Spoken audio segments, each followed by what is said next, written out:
There was once a man who had been blind from birth. He had never seen the sun, stars, trees, or even his own family's faces. He couldn't work, so he sat by the roadside, begging for money. We don't know his name, but let's call him Jacob. One day, Jesus and his friends were walking by and saw Jacob sitting at the side of the road. Jesus had compassion on him and did something very surprising. He spat on the ground and made some mud with the spit. He gently put the mud on Jacob's eyes. How strange is that? Then Jesus told him, "Go, wash in the pool of Siloam."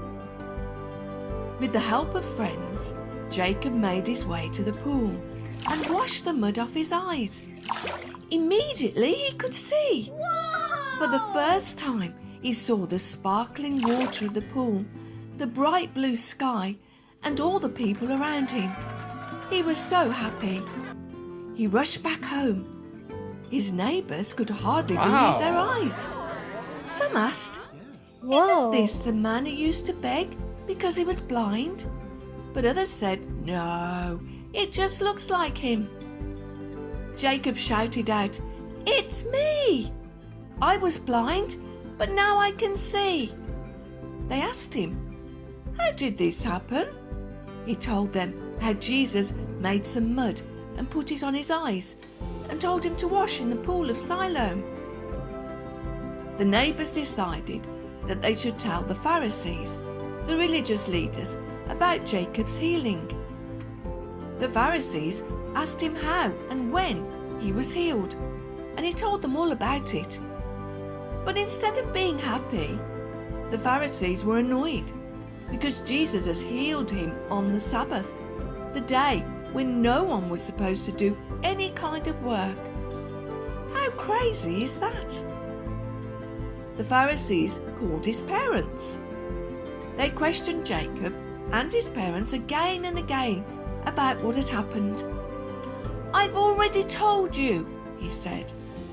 The Pharisees were so angry that they threw him out of the synagogue.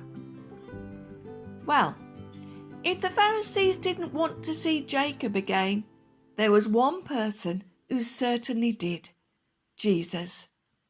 He found him and told him that he was God's son. Jacob believed in Jesus straight away.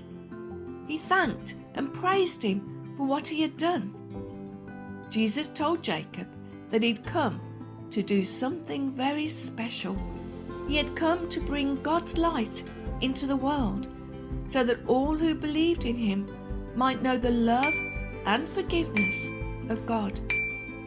That day, Jacob not only gained his sight, but also believed in Jesus, the light of the world. And everyone who heard his story learned about the amazing power and love of Jesus.